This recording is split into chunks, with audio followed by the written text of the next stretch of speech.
From fabulous Las Vegas, Nevada, this is Pod Therapy. Real people, real problems, and real therapists. You can submit your questions anonymously at podtherapy.net or email us at podtherapyguys@gmail.com. Hey everyone, we are getting to the bottom of our question queue, so if you've been thinking about writing in, now is a great time. If we run out of questions, we will fill the empty time by trying to be funny, and no one wants that. And karaoke! And karaoke. That's what I'm talking about, right there. And now, broadcasting from the churn, that guy is Dr. Jim Jobin. I'm Nick Tangeman. It's time for some pod therapy. Yeah, when we run out of questions, I think we have to go full ICS. That's our only fallback, is we just try really hard to do what they do, and but with none of the training. And we've shown that we can't do that. I think that very Let's clearly. Just give it hell. Let's just give it hell. Jacob can carry. Oh no! I'm not. I'm just going to sit back on that one. I think Jacob just throws us on his back, and we just plow 45 minutes. That one silently. He contributes nothing. We keep trying to set him up. He's just not going to do it. No. Yeah, and then what happens is it turns into us crying and rocking back and forth, like, Jacob, say something. Please get us out of this. There's nothing left. So, yeah, if you don't want to hear that, actually, people probably do want to hear that. Like, that sounds like a great idea. Let's just listen to the tears. Yeah, no. But the queue is empty, guys, and so that's awesome, though. I'm glad that we, have cleaned out our queue. We've been answering questions faithfully, and so if you have been in the background and thinking, oh man, I've got some thoughts, or I've had a question about a previous episode, or I've had something going on in my life, or in a friend's life, or in a family member's life, and why not? Why not have a couple of therapists kick it around and see if they can give you some feedback? Send it in. Come down to our website, podtherapy.net, and there is a box where you can submit things completely anonymously if you want. And that one has kind of a limited word count, but you can still submit anonymously on there. Or if you want to send us something in full, you can send it to podtherapyguys@gmail.com, and you can just put in there, hey, don't read my name. And we won't. That's fine. We're really good about not breaking rules when it comes to that. Or you can even just tweet to us, or even on Facebook, you can send us a Facebook message. We generally check those message boxes, or on Instagram. And so people have done it all those different ways. And so that's always great. Or if you're going to be in town, if you're coming to Las Vegas for the summertime and you're a listener and supporter of the show, let us know. We've historically, if people are interested, we've pulled them onto the show before and done a little deep dive with them. So always happy to get to meet people in person if you're in town too. So definitely. It's time. Send it in, guys. Otherwise, it's going to go full ICS. But we definitely do have actual questions for this show, thank God. Yes. So we will survive. We'll be okay. Did you ever see that SNL when the morning show, the morning talk show, when the teleprompter stopped working? No. Will Ferrell was in it. He was okay. He was one of the guys, and then the teleprompter stopped, so they froze. They didn't know what to do. They don't know what to do. And so they're just like, they try to wing it for a little bit, and they go to commercial break, and every time they come back from commercial break, things are more out of control. And at one point, the Will Ferrell, his character killed the weatherman, and it was like eating him. Like they resorted to cannibalism. It just got really crazy. Yeah, that's definitely us without good questions. So exactly. Or we just deep dive into knowledge stuff, and that'll happen too. So. Which we're going to do today. Yeah. So, I wanted to kind of talk about burnout. Yes. Because I was sitting here thinking, like, what is a good topic, something that we can talk about for, summertime. Yes. So we're coming up on the summertime. We've got vacations planned. I know you're going a couple places. Yeah, I'm going to La Jolla, and during the Patreon part, we talked about a staycation I did at Lake Las Vegas, which, Jacob and I respectfully disagree on the value of Lake Las Vegas, and he said some very unkind, defamatory things, which I may or may not be forwarding to the Westin Hotel. But yeah. So we can tag them in this. We'll tag them. Yeah, I'm going to New Orleans. Nolans? Oh wait, that's right. Jacob already chasing me about this. No, Nolans. It's amazing how Jacob has had such an impact on my behaviors, because he makes fun of me. So there's a lot of things that I just don't do anymore because I've stepped on the Jacob. Finally, rate. Yeah. Just get punched right in the nose. What does he do to get through to you that I haven't been doing? He mocks, and then I haven't been doing that. I can't say Nolans because then I just hear Jacob's voice in my head immediately going Nolans. And I'm like, oh, that's right. That's not what they say. Jim, responds to a specific kind of fox. That's right. Yes. It has a very specific learning feedback. Jacob found it. I may understand the human condition the best out of I think anyone you in got this room. it. I think you got it. probably He's the real behavior changer in the room, That's not me. probably as evidenced by this. As is evidence. Yeah, he's got it. Now, so one of the things we talk about is burnout. Yes. With jobs.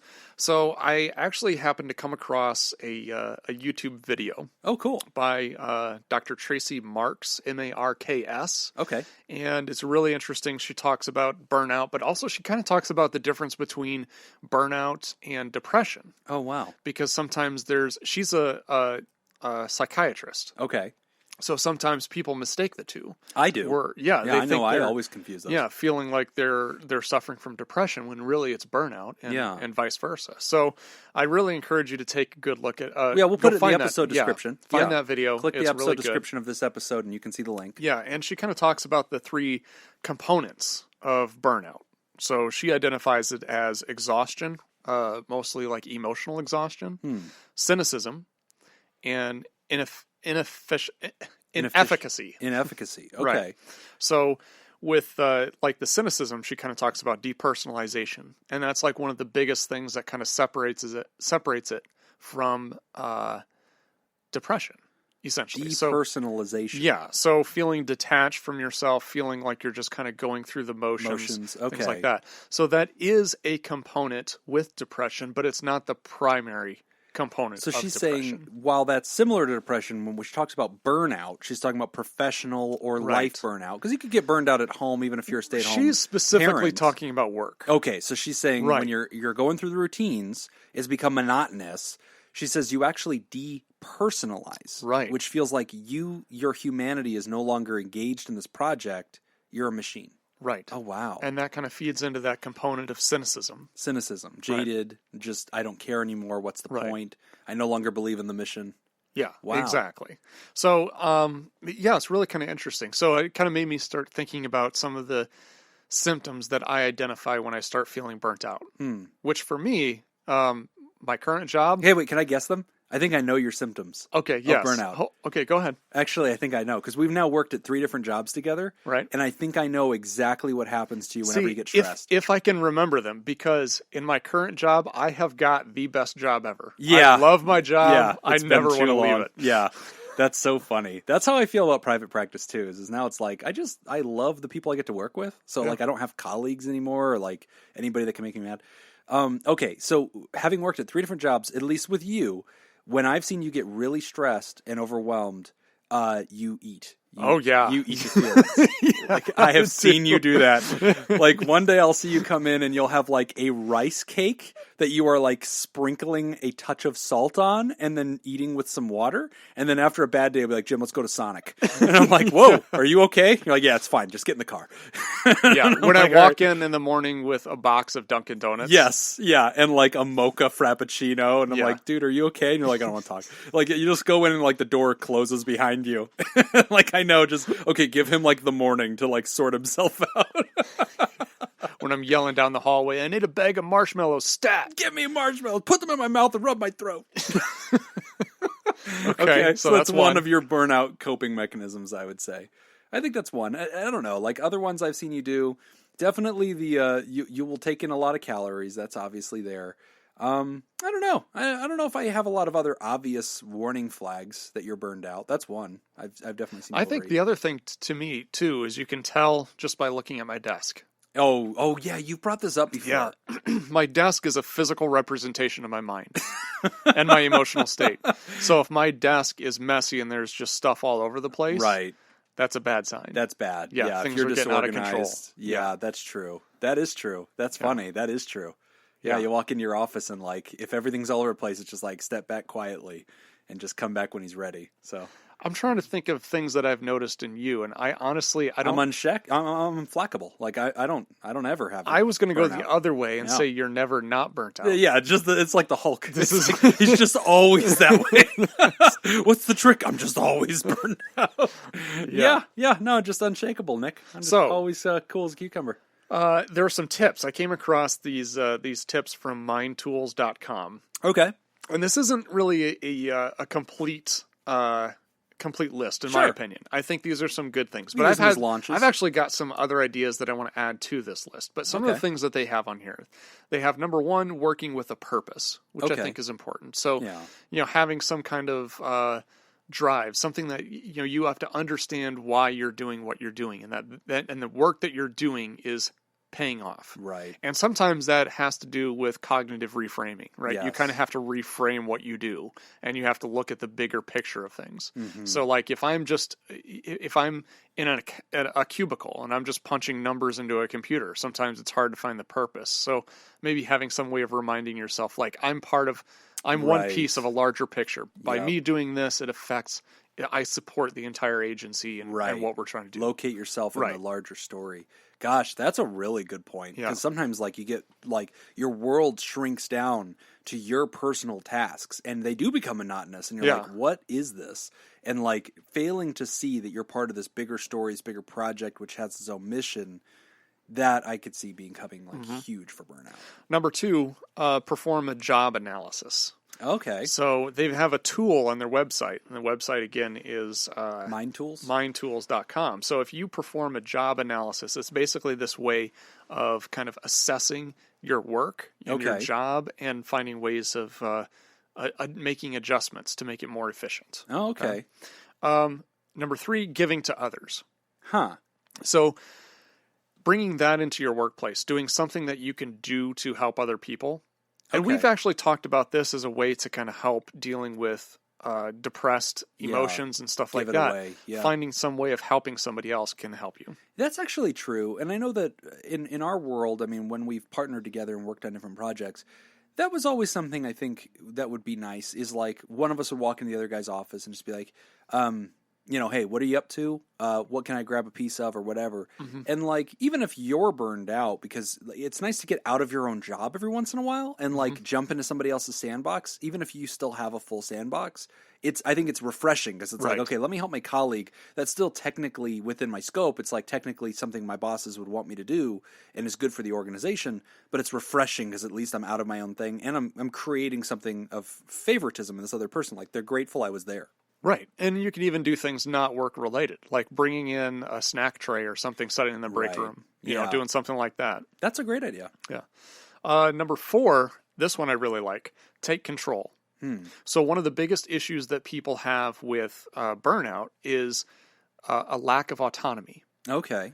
Just feeling like you don't have control over your work. You don't have control over what's happening. Like you're feeling controlled by other people. You're just kind of a worker bee. Life is happening to you. You're not self-directed. Yeah. So one of the things that you can do with this, if there's a project that you're working on, volunteer to take control of that project or ask your boss, what are some ways that I can become more autonomous in my work? What are some things that I can be responsible for? Right.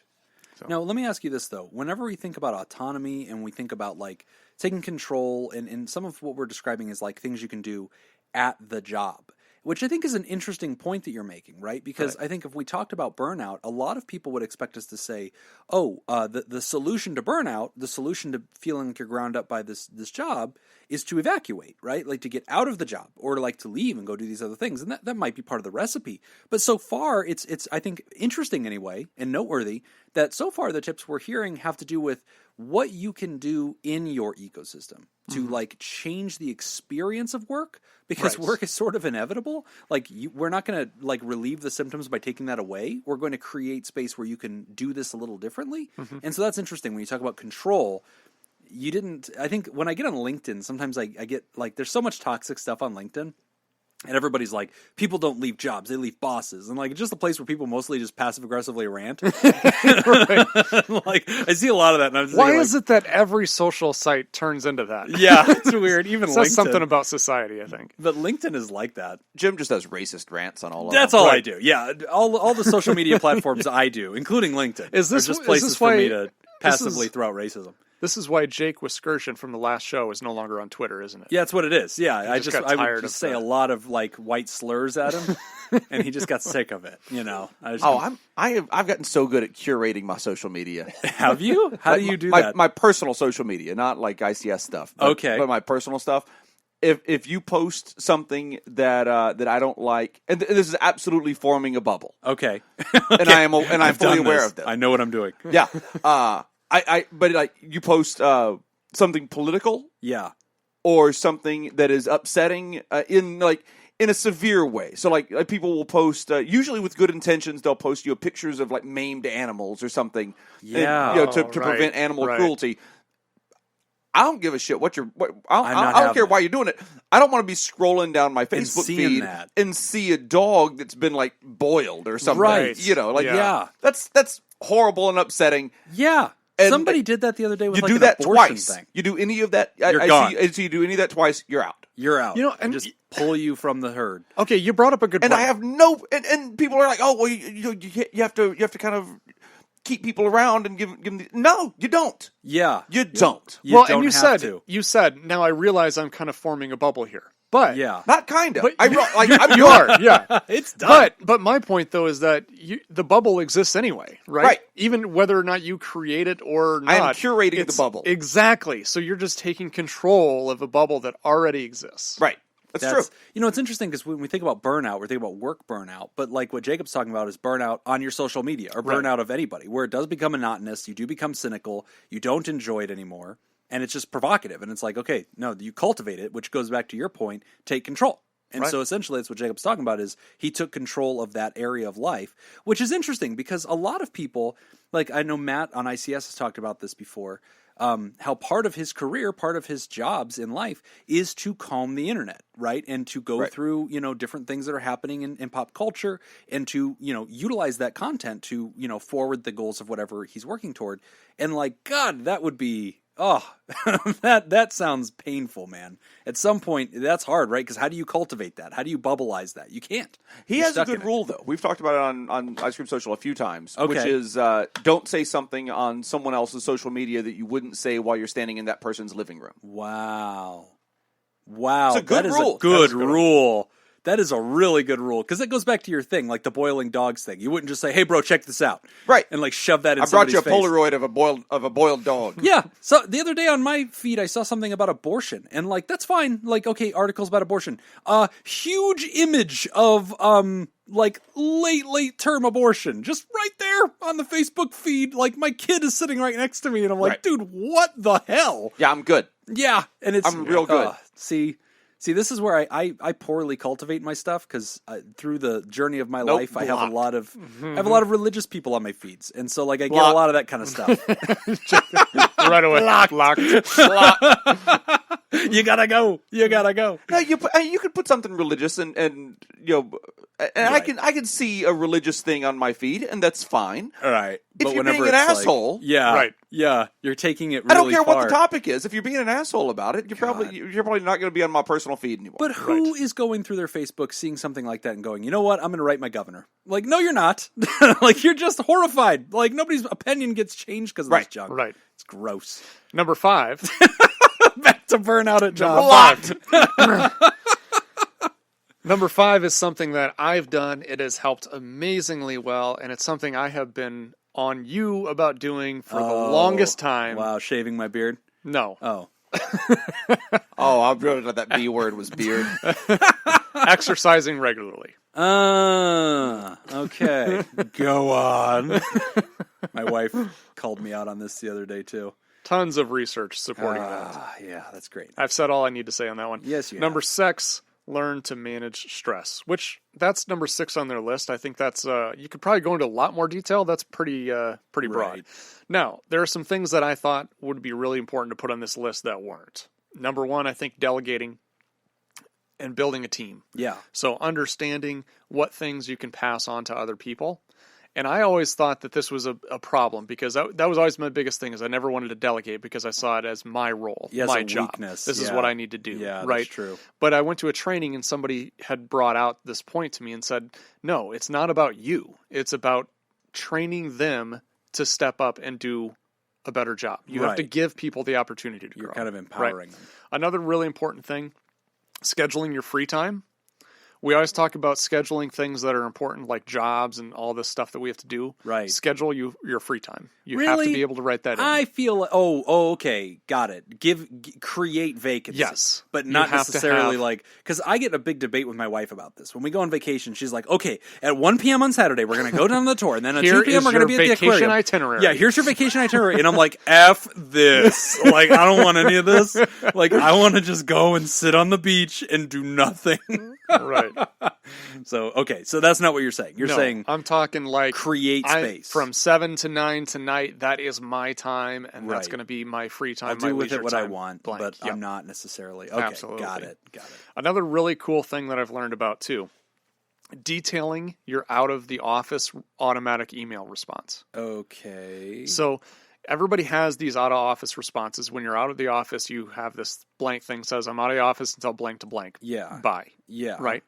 But by adding a little bit of detail in there for some of the emails that you're most likely to get. Oh, right? If you're asking about this, exactly. do that. Yes. Or forward this to Nick or whatever. Yes. Okay. And it's going to cut down a lot on the work that you have to do when you come back. Oh, because you're basically picked it up. And yes, you're giving them direction on That's how to smart. handle things. I like automation. I'm always about working smarter. Yep. Or not at all. And another one, too, that I thought about was changing your environment. Like when you go on vacation, to actually go someplace different. Yeah. Instead of taking your vacation time to sit at home. Okay. And not do anything, to just have free time. Okay. To actually get out, change your environment, experience something new. I think that's a good Nick Tangeman piece of advice. I think that one doesn't apply to everybody. Yeah, because I think it depends on how you recharge, right? Because there's a lot of people that they recharge by going home and reading a book, right? Or like turning off all the lights and just watching Netflix or whatever. You know, I think that everybody has different things. But for some people, getting out and shaking it up, traveling, that's recharge. One more, too. I just remembered. Improving mindfulness. So doing some kind of mindfulness exercise, whether it be meditation or something like that, something that you can do that you can break away from your office for 5 to 10 minutes and do, that could help you kind of bridge those gaps between vacation times and weekends and all that. Yeah, no, I like it. And so, like, summertime is a good time to talk about burnout, I think, because, A, a lot of us, this is when we're going to use some vacation time or we're going to get out of the office for a little while. And I think that, you know, what you're talking about with those tips is how do we make that more than an accidental recharge? Exactly. How do we do it with intention? How do we try to come back fresh-minded? And a lot of times, the worst feeling ever is when you're done with a vacation and you have to start work the next day. And then you feel like you need a vacation from your vacation. Like, you ever had that feeling where it's like that hangover effect? You're just like, I'm not ready for this. Yeah. I know you got to vacation. You got to plan a day or two buffer. The laundry day. The get home. Got to just have quiet time. You got to plan the chill day. The chill day. That's whenever you regroup and get your brain back up to speed. Yeah. I never do that. No, you just come right back. That is my biggest weakness. I need to do that. Can't do that. But I've done that before, like flying back from Paris. Or something. And start the next day? Yeah, I'm right back to work the next day. I know miserable. I know a ton of people who, because I mean, I do show business, and so we work at night. Oh, right. I know a ton of people who fly back that afternoon and then go have in a and show night at night. Oh, yeah, that'd be terrible. And I'm like, you people are crazy. I mean, if it's unavoidable. You come back, if you're coming back on a Saturday, you get back on Saturday, you take Sunday off, and you start back on Monday. You got to regroup. Right. Jacob, what will you do to regroup? What's a down day look like in your world? I'll probably watch a movie. Okay. Yeah. Just like feet up on the couch, watch a movie. Yeah. Nothing going on. Yeah. Just veg. If I'm gonna have a down day, then I might do something like that. I might do like a small project. Okay, like a house. Yeah, like a house. But I'm you, probably gonna be around the house. Yeah. You'll putz around, turn a screw. Exactly. Yeah, not much. But not like take on a huge task and that you feel like your day was wasted. Right. Okay, that's a good idea. And there's gonna be whiskey. Yeah. Yeah. I assumed that. Really no different than any other day. He's saying off days. There will be maybe a little more whiskey than another day, but not much. There will be whiskey, as there is, at ICS. Other days. Underneath the desk, anywhere I go. Every other day. I mean, I'll have my flask. What's your down day look like, Nick, whenever you do an intentional unplug? Sometimes it'll be just playing guitar if I'm around the house, but I have to get out of the house. Yeah, otherwise you work at home. Work from home. Right. So I have to get out. I want to go places. I want to go do something. Yeah. I have to be active. It's funny. I'm a lot like Jacob, where I am never home. Like, I work about 12 hours a day. And so, like, whenever I get home, my wife, like, on a weekend will be like, hey, now that you're here, like, I think I'm going to, like, go shopping all day. And I'm like, go. Just don't make me go. Like, as long as I can sit here. I don't mind the kids being here. Like, as long as I can sit here and I don't have to leave this house, I'm great. Like, I do not need anything. So, that's mine, too. Except minus the house chores thing. I can't build things. So, I'm actually forbidden from trying to turn a... Yeah. So, I usually purchase my objects on Amazon. And then, present them as if I created them. And then win races, Nick. Yeah. I love seeing you try. I love seeing you try to work on stuff. You go over there and it's like, why is there blood on everything? Yeah, exactly. Which, it is a sex dungeon, so it's going to be what it is. No pain, no promise. So that's our A block on Burnout. Hopefully you got something useful out of that. I did. But we're going to take a quick break, and when we come back, we will discuss female low libido. You're listening to Pod Therapy. This week's TheraPod sponsor is Robert Brownie Jr. Mint. Robert was a German composer, pianist, organist, and conductor of the early Romantic period. Junior Mint's compositions include symphonies, concertos, piano music, and chamber music. His best-known works include the overture and incidental music for A Midsummer Night's Dream, the Italian Symphony, the Scottish Symphony, the Oratio Elijah, the overture, the Hebrides, his mature violin concerto, and his string octet. The melody for the Christmas carol Hark, the Herald Angels Sing is also his. Junior Mint's Songs Without Words are his famous solo piano compositions. Oh, that was filled with a lot of hard words. That's why I picked it. That was a good one. If you'd like to make the show possible and join great composer Robert Brownie Jr. Mint, you can go to patreon.com/therapy and sign up. Again, that's patreon.com/therapy. We're back. You're listening to Pod Therapy. Our next question is about female low libido. Hi, I was sort of wondering what your stances were on asexuality. I personally have never felt sexual attraction before, but I also have a history of depression for most of my life. I've heard people say that low sex drive is usually due to depression, but I've also heard people say it's normal for women not to feel a sex drive, and that they usually just go along with things for the sake of their partners.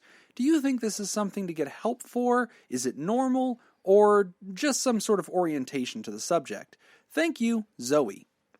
Okay. Great question. That is a good question. Yeah, I think we've had that one yet. No, that's really neat. I like the difference of that. So, the very first thing that she's asking, do you think this is something that somebody should get help for? And I guess I would say, well, is it causing problems? Number one. That's usually our biggest standard. Yeah. Right. I mean, are you fine with that? Is that just kind of your lifestyle and that's just how you feel? And if it's not causing you any problems, then yeah, probably not. I think you're probably okay. But on the other hand, if it is causing you problems, if you feel like it's causing stress in relationships or that there, something about it is affecting you, then maybe that's when you would need to have a conversation with somebody. Yeah, I think at the end of the day, anytime we're talking about sexuality, whether that's what we might call hyposexuality, right? So low sex drive, or hypersexuality, a higher sex drive. To us, it's about figuring out whether this is going to cause you problems, and that's usually going to be a question of your relationship and whether or not you're sexually compatible. Which, if you remember from I don't even know how many episodes ago, how many weeks ago it was, but I got on a soapbox about this at one point. It was answering a question about relationships and was trying to say, hey guys, something that doesn't get talked about enough, which absolutely needs to be talked about, is sexual compatibility. Because to the writer, Zoe, if you are what we might call asexual, which we should define for the listeners in a second, you need to have a really transparent conversation with anybody who might want to be, your love interest in life, because it's important to present to them, this is something that I kind of know about myself. If you do. I mean, honestly, I hear kind of some honest questioning even in that of is this something that's true for me and what does that mean? I think that's fair. Okay. But yeah, so I mean, asexuality, let's unpack that a little bit. Well, the dictionary defines it as a quality or characteristic of having no sexual feelings or desires, or the quality of reproducing without the fusion of... No, that's a biological definition. So yeah, I mean, just basically having no sexual feelings or desires. Now, I guess there's a difference between asexuality and just having a low libido, right? Because I mean, having no sexual feelings or desires, that's the absence of. Whereas a low libido maybe just is at a very low level. It's still there. You still have those desires. You still have those feelings, but it's problematic in that sense. Yeah, but I mean, let's take on that other question though, Nick, because there is this deeper question, which, and again, this is one of those moments that you usually famously talk about how we as two heterosexual white males in the studio are the least qualified to take on the question. But the writer is talking about, hey, overall, do we notice a difference in sexuality and sexual desire among women? Because the author volunteers this and says, hey, I know how the internet works, I know how stereotypes work, and I have bumped into this stereotype that is women have a lower sex drive.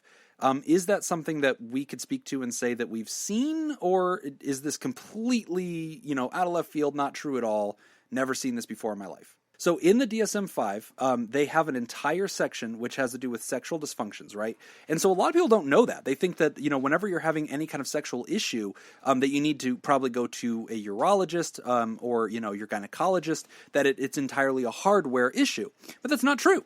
A lot of sexual issues are actually classified in the DSM, and they are software issues. They are things that have to do with your mental programming. So again, I'm going to rate this episode explicit already because I talked about sex dungeons. But delayed ejaculation is one of the issues that's in the DSM-5. Erectile disorder is in the DSM-5. Female orgasmic disorder. A lot of people don't know that that's actually in here, which is that inability to actually have an orgasm. And so that's important to note too. And then female sexual interest and arousal disorder. So to the writer, that was the one I wanted to hunt down. Sorry for the delay. But there's also pain disorder in here, like pelvic pain that doesn't have to do with any kind of like good experience, like something that tells us, oh, this thing's broken. It's psychosomatic. Male hypoactive sexual desire disorder. So that's low libido in males. And then premature ejaculations in here. I'm just giving them all away because I want to make sure people know that these are in the DSM-5. Right. But then I want to circle back to female hypoactive arousal disorder. I think that's what it was called.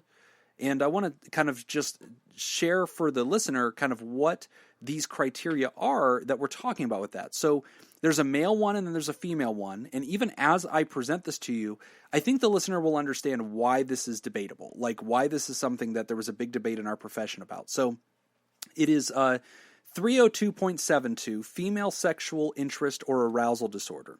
So here are the criteria according to the DSM-5. First, lack of significantly reduced sexual interest or arousal as manifested by at least three of the following.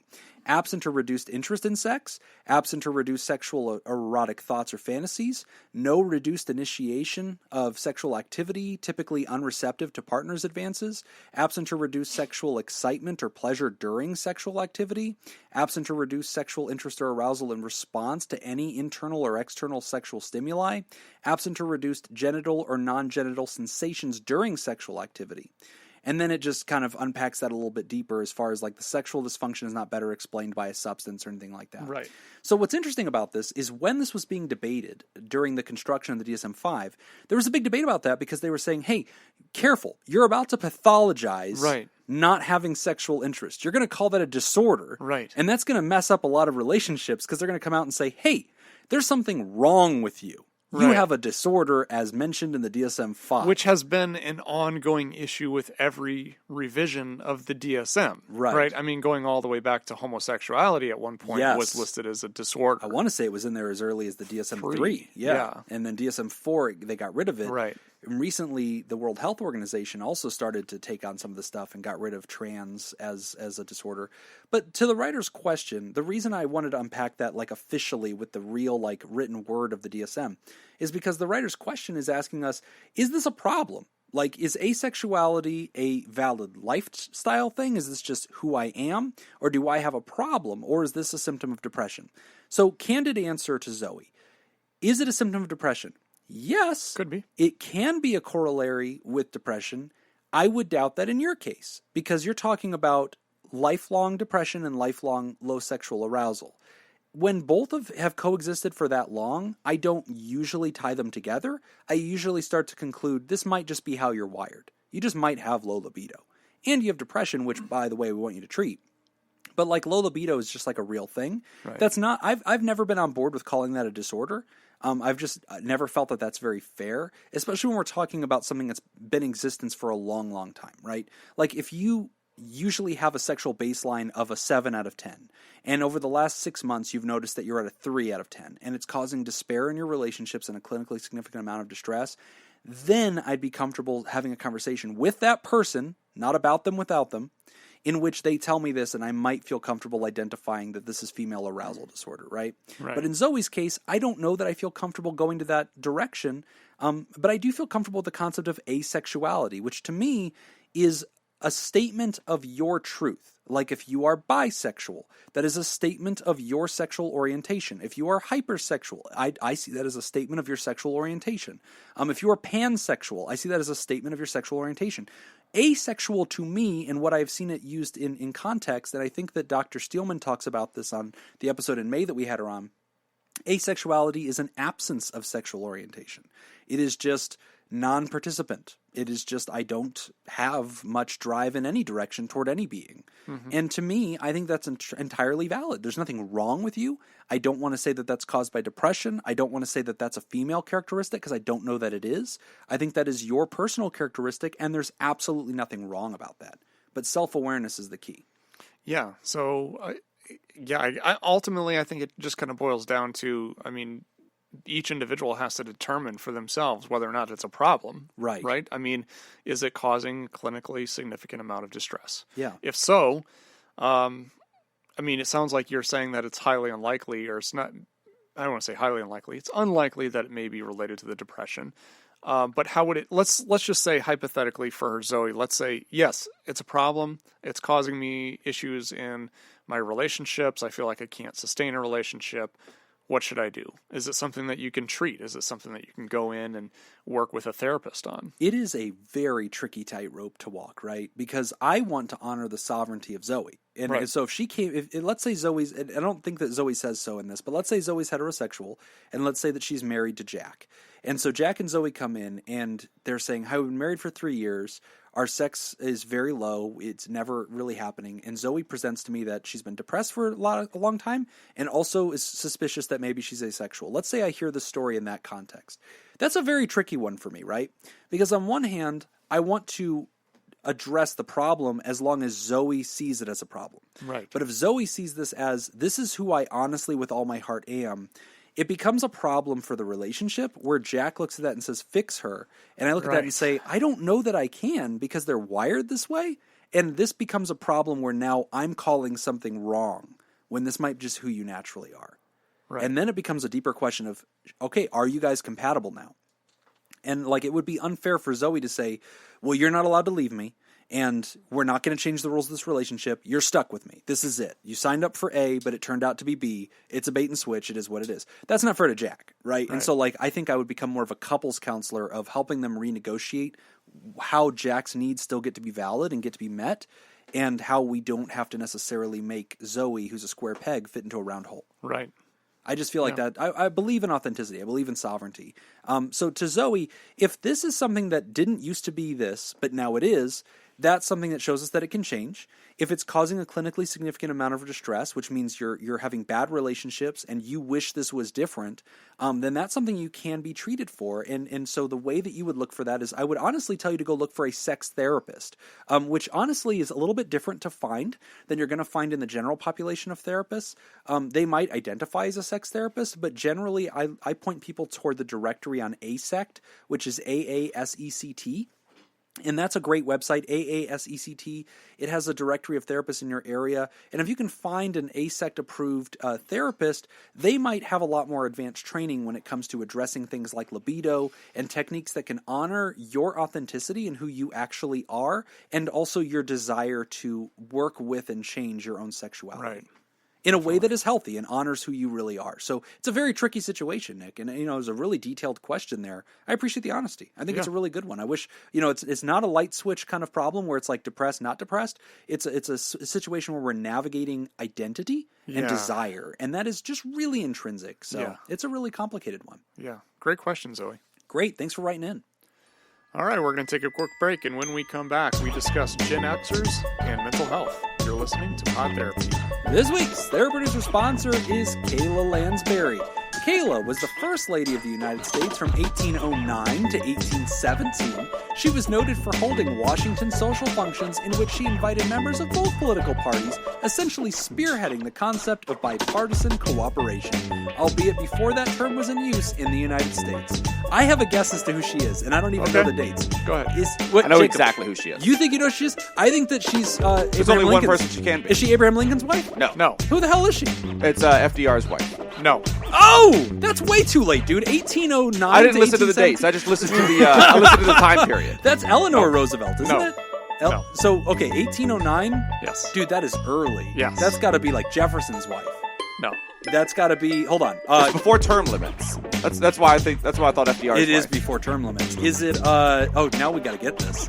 Is it? Okay, so it's 1800s, early 1800s. The nation was founded in 76. I'll give you another hint. Okay. This was there was a big war that happened. This is when the Capitol and the White House burnt to the ground. Okay. She was responsible. She was the one that saved the portrait of George Washington. Oh my gosh. She went in there and she went back into the Adams. Close. You're getting closer. Yeah. I want to say Coolidge. Dude, it's not Coolidge. I know that's not. She was hot to trot, Mrs. Coolidge. Who was it? I don't know. Dolly Madison. Dolly Madison. Okay. Yeah. Oh, so President. Who's President Madison? James Madison. So James. Okay, got it. So Kayla Lansbury is Dolly Madison. Yes. For some reason, all I can think about when I hear Dolly Madison is like little cakes, like zebra cakes. I don't know if that's associated, but it's all I can think about right now. I always got her confused with Holly Madison. Who's Holly Madison? A very different person. Who is that? Is that a famous person? She was one of the Playboy bunnies that was, she was married to, what's his face for a while? Mr. Madison? You have. Oh, okay. Got it. That'll be our next one. We'll have to reserve that for Kayla next time. And she worked with Jacob the audio guy. Yeah. Peep Show, Las Vegas. Damn. That's pretty cool. So I didn't realize you'd work with, deceased female presidents or wives of presidents. You'll get there. If you'd like to join Kayla Lansbury, you can go to patreon.com/therapy and sign up. Again, it's patreon.com/therapy. We're back. You're listening to Pod Therapy. Our next question is about Gen Xers and mental health. Hey guys, I'm over 40 and have recently found success with therapy and treatment of adult ADHD. You may recognize me from Twitter or the Ice Cream Social Facebook group because I just can't seem to shut up about it. I want people my age, especially guys, to know there's nothing wrong with getting help and to recognize that you may need help and not realize it. We Gen Xers were told we were lazy, apathetic, and slackers when they were growing up, and it's very hard to escape that mindset. Speaking from my own experience, my parents were hard-working people, and for them, it never crossed their minds that my poor grades and lack of motivations was anything other than laziness. In fact, even now that I'm on medication and thriving, they are still pretty skeptical. At that time, there wasn't the awareness that there is now, so hearing that I was lazy for 10 solid years, I just believed it. Even after the rise in awareness of ADD and ADHD and seeing the list of symptoms, I would say, yeah, but I'm just lazy. It took being in a relationship with a therapist and hearing stories from people my age about their experience with therapy and treatment before I would even consider the option. I joke that my dad bought a Corvette to deal with his midlife crisis, and I started therapy to deal with mine. I just wanted to share my thoughts on the subject, and maybe you guys can expound upon them and tell me that I'm full of shit. Thanks, just Chris. Well, good news. That's a great one, man. I love it. You're not full of shit. So that's the good not news. just full of shit. No, yeah, that's true. Yeah, I'm only hearing your opinion on this. That's right, yeah. I don't know if you're into other things. By the way, the earth is flat. Wait, it's not? I don't know what you're going with that, Benjamin. How dare you? God created the earth in 6,000 years and made it flat because that's the Bible's flat. See? All right, we'll stick around, Patreons, because we're going to dig into this right after the show. Oh, did you see the articles about that? No. About the evangelicals making fun of the flat earthers. No. For not understanding how science works. You fools. Oh. It's just irony died that day. That's a can of beans you don't want to open. I'm sure it's pretty good. Oh, we're going to have to find that. Yeah. That would be fun. That makes me want to just get comfortable on the couch with some eat popcorn. Just watch them debate that. Let's do this. Yeah, just dive in deep. Specifically, it was Ken Ham, the guy, the Ark Encounter guy in Kentucky. Of course, the Earth's round. Right. That's how God created it 50 years ago. We have this book. The Bible says the Earth's round, therefore it's round. Oh, man. So anyway, this has nothing to do with Chris. But Chris, that's awesome, man, that you responded to what you call your midlife crisis. Instead of buying a Corvette, you went to therapy. And this is a big point, Nick. As science goes on, as healthcare goes on, my wife always jokes that our kids are going to look back on things we ate and drank and did and be horrified. They're going to look at it the way that I look at smoking and be like, oh my gosh, can you believe that anybody ever bought the lie that wasn't cancerous?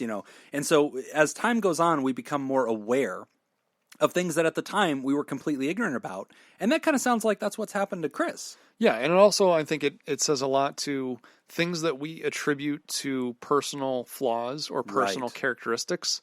And I am guilty of this all the time with the generational thing. Okay. Right? And you've called me out on this several times. You, a baby boomer. When, as a baby boomer myself. Yeah. No, but like the whole, what's the newest the millennials. Oh, okay, you know, and how just the entitlement and all of this stuff. And I really get stuck in that and look at it as a personal flaw and a personal characteristic. Yeah. But then also having to look at, no, it's just different. Yeah. Like every generation does this with the generation that comes after them. Right. Right. Every generation rips on the next one because they feel like they've got it so much easier and they're just so different and they're such terrible people and the world's going to go to hell. And it never does. Overall, the world is continuing to get better.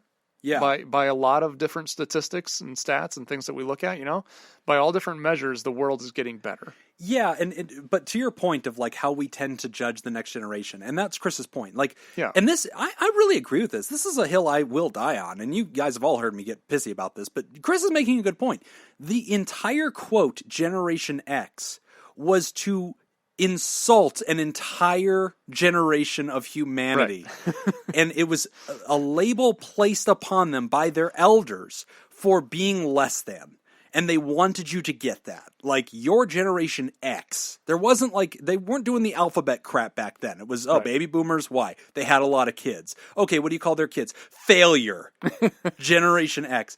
And it's funny, Nick, because you talk about how this is a perpetual thing. We all do this. Like, you are living in denial that you're a millennial, even though I have proven to you mathematically that you are, and that culturally you are. But that name means so much to you and has such a bad reputation that it, like, you just vomit it up. Like, your body rejects it. What is the generation after millennial? Because there must be one now. They're calling it Generation Z, tentatively, and then they're still, like, looking for a life event that would, like, characterize them. But, like, my children are whatever comes after millennials. But because like by some of the math, like I'm a millennial, Nick probably is. Yeah. Jim's very old, so he's not. Yeah. But I mean, the math that I've heard, millennial is Jim's 80, just Generation 1. Just Generation 1, and the next one. 1980 to 2000 is a millennial, or they say sometimes 1985 2005. Well, and see, that's if it's 85, then I'm not. If it's 80, then I am. Yeah, but I think that you are. You have thick rimmed glasses, a beard, and you wear flannel sometimes. I can take these off right now. If you could just vape right now, that makes a difference. Listen, I'll do whatever I have to do. But it's funny because there's like a middle ground one in there though. That's Zennials. That's it. Yeah, Zennials. That's the like millennials that were born millennial transition. That like didn't have internet and cable and everything when they were born. They played in the streets and all. Yes. They came home when the streetlights came on. But then they're also techno-literate. Yeah, right. But then they were there for the beginning. Earliest adopters. Yep. Now, you also have to take into effect culture and where they're raised, because so Iowa's like 30 years behind wherever we're at. So my good friend Brian. Oh, I hate agreeing with Jim.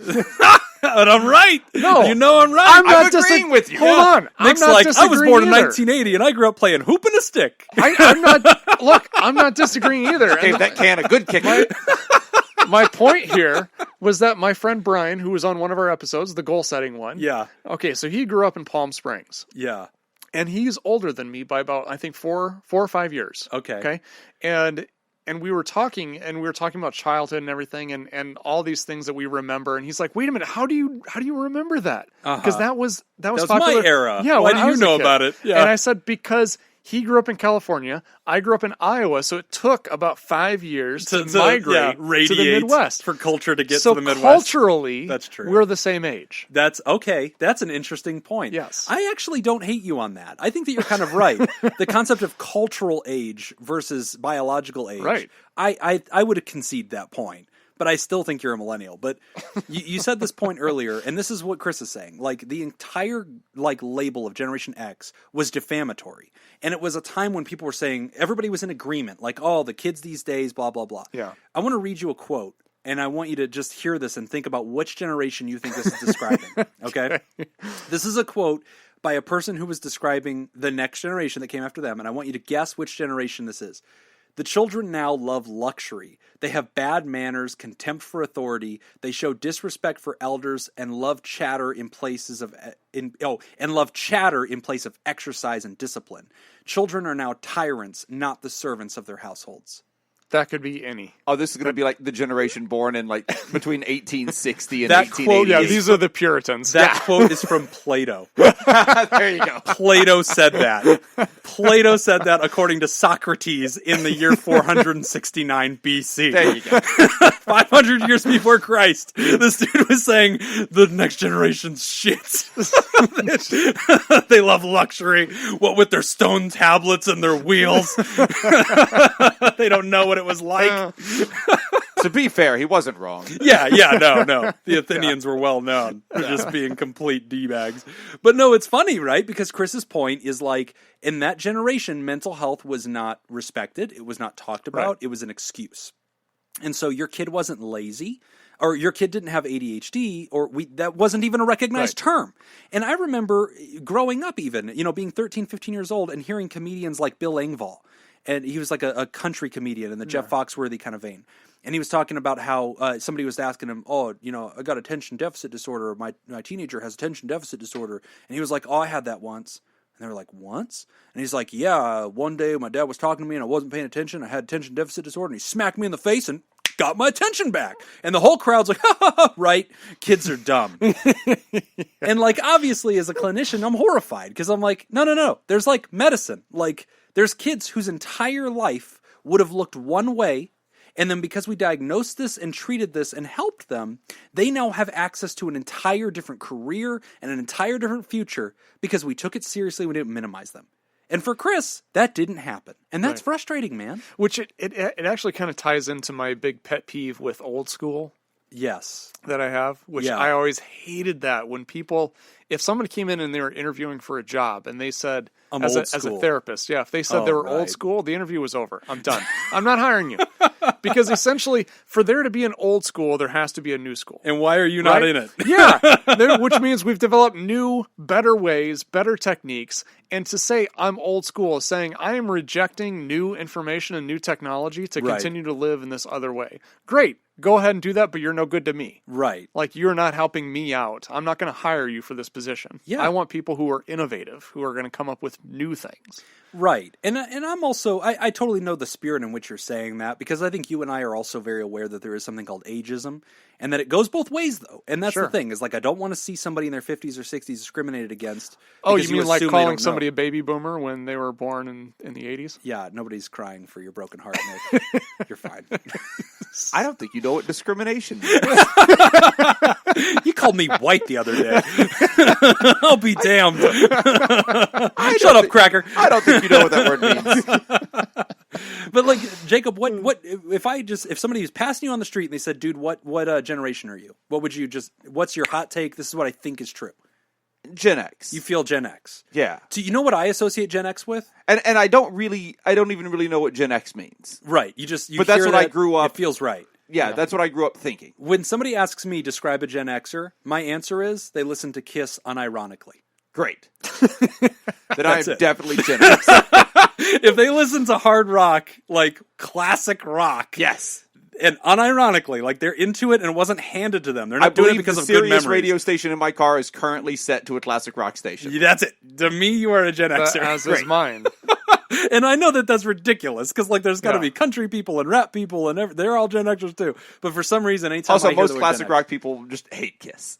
Okay, that's what I was going to say. Is like classic rock and Kiss. I don't know if you're not using a very good because example. of your musical taste, Nick. I would say my mind wants you to be a Gen Xer. Yeah, and I think of millennials. I think of people that like listen to. I don't know. I don't even know. NSYNC, I guess, was popular. Like that's a thing. And go ahead, Jim. Keep telling us what's popular with the kids. Let me tell you what's hot. Let me tell you what's hot right now. Okay. I want. This is a new segment here on Pod Therapy. I'm taking over right now. This is Jim tells us what's happening with the kids. Let me tell you what the kids are into. These AOL chats are on fire. All right. There's a lot of this AOL chatting. They're calling it cybering. Okay, you gotta watch out for this. Something you got to watch out for with the kids. They can't send pictures. Can we please replace the apologies section with Jim? Jim comments on what is current. Yeah. Jim knows what's cool. Let me tell you what else is cool. Here's Candy what's cigarettes. Up with the kids. Candy cigarettes are hot right now. They're everywhere. I'm not against it. I think it's fine. It's harm reduction, if anything. Playboy magazines. Got to watch out for those.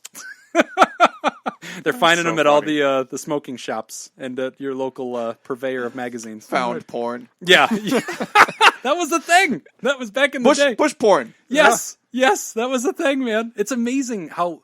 That's porn in a bush, not porn with a bush. No, bush porn is a Las Vegas concept. I thought it was the Bush family. No, well, that's a different thing. The political dynasty. That's a different thing. Oh, Babs. No, Babs. Babs knows. No, it's funny. That would actually be a good topic for the show one day. If we ever get one on like... I've had cases where I have guys that have erectile dysfunction that are in their early 20s, and I've had to explain to them, like, this is actually a concept of that we're seeing as a result of pornography, which there's a big debate about. Does porn cause social harm? I'm not on that team. I don't believe porn causes social harm.